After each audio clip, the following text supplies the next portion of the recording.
Salut à tous, c'est toujours M. Chou qui est avec vous et j'espère que vous allez bien.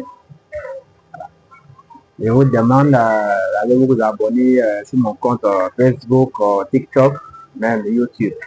M'encourager un peu, liker un peu pour me donner un peu de force.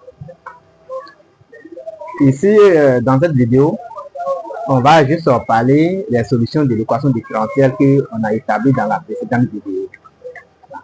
Donc, ouais, la forme qu'on avait trouvée.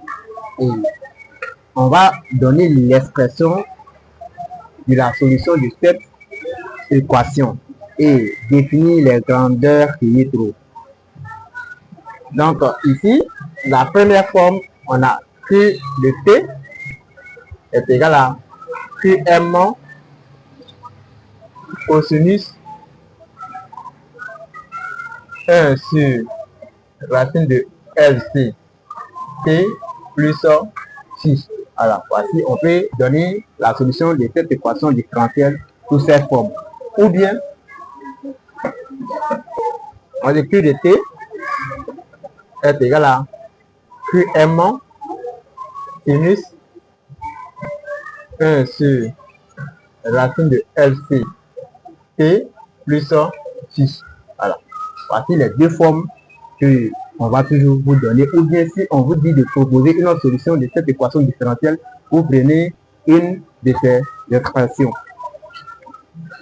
Et on va essayer de définir les grandeurs du tour.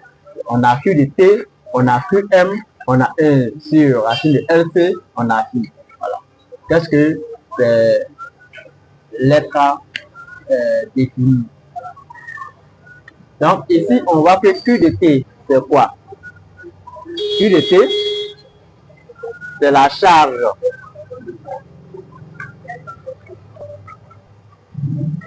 du condensateur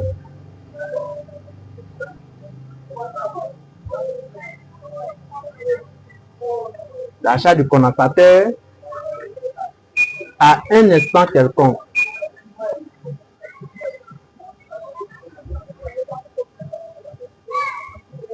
À un instant T qui est différent de 0. Voilà. Maintenant, QM est la charge maximale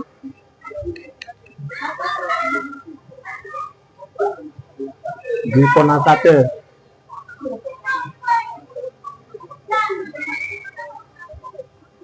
voilà. Cela veut dire quoi?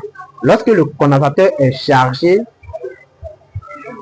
la charge que le condensateur a, c'est QM. Et ça, à partir de ce QM, on va commencer à décharger le condensateur.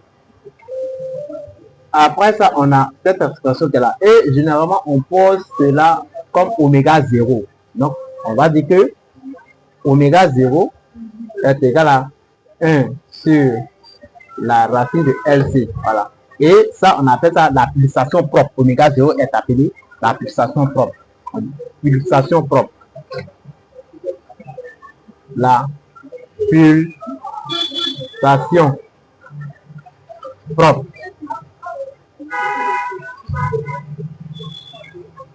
Voilà.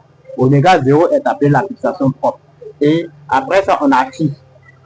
Voilà. Phi, c'est la phase à l'origine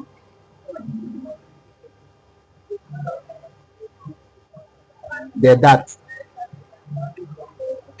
C'est-à-dire, lorsque T est égal à 0, on a Q de T est égal à QM sinus phi. Voilà. Voici les deux formes de cette équation différentielle. Et dans la prochaine vidéo, on va essayer de démontrer que ces expressions sont effectivement des solutions de l'équation différentielle.